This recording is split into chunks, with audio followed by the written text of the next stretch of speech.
Dear President John Wheelock, I'm sorry to inform you that we have heard complaints from Nathaniel Niles, Timothy Farrar, Elijah Payne, and John Smith, saying that they have conflict with your decisions that involve Dartmouth College. Because of this, State has decided Dartmouth College will now be expected to become a public education system. Also, there will now be a state-appointed board of trustees, which will replace the original board. Lastly, Dartmouth College will be renamed. For any questions or concerns, please contact William H. Woodward, the New Hampshire State Legislator.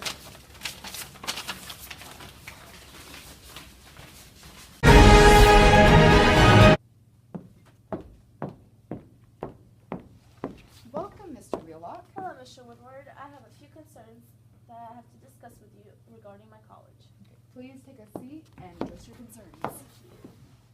I don't understand why Dartmouth cannot remain a private education system.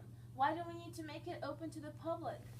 The New Hampshire State Legislature has decided that it is in the state's best interest to change Dartmouth from a private school to a public school. It is not the state's decision to decide.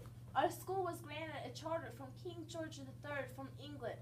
This document gave land to the school and set up the structure on which it governed it. This includes whether or not it is public or private, and it is decided that it would be a private school. Education should be open to everyone. This is why we must change Dartmouth to a public school system to give everyone the opportunity. This is unconstitutional. No, it's not. I guess we will see. I'll see you in court. Hello, I am Samantha Williams for New Hampshire State News. In 1769, King George III granted a charter to Dartmouth College. The charter outlined what the purpose of the school was, set up the structure that governed the school, and also gave it land. In 1819, New Hampshire State Legislature passed laws that revised the charter from a private college to a public college, changed the duties of the trustees and how the trustees were selected. John Wheelock is taking William H. Woodward to court to regain rights for the Dartmouth private school by claiming that the decision was unconstitutional under Article 1, Section 10. This article prevented the state from impairing or weakening a contract or charter. Thank you. Please rise for the Honorable Supreme Court Judge John Marshall.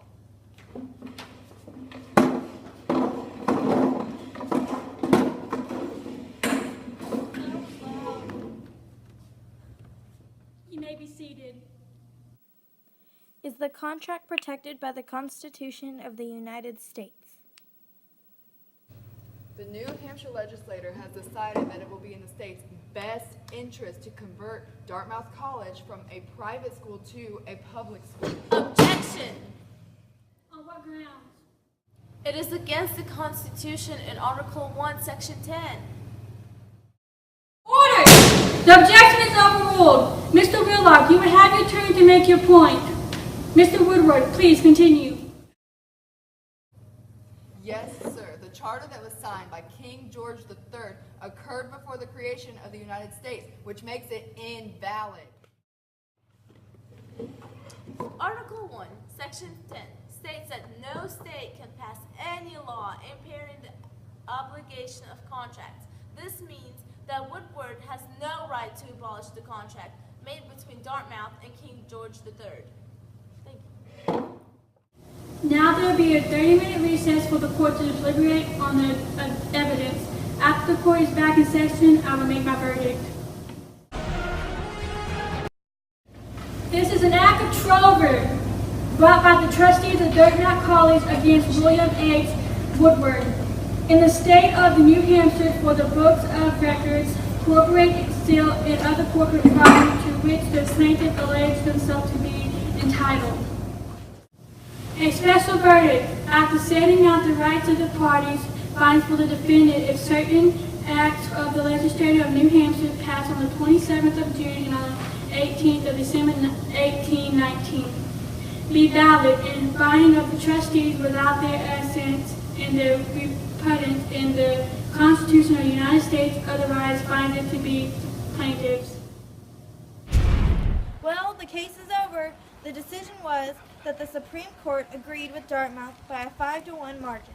The court struck down the law, therefore the college will continue as a private college. Chief Marshal said the majority opinion, saying that the charter is a contract by the King of England and the trustees, even though the state is no longer a colony. The contract is still valid, because under the Constitution, no state can pass a law to impair a contract.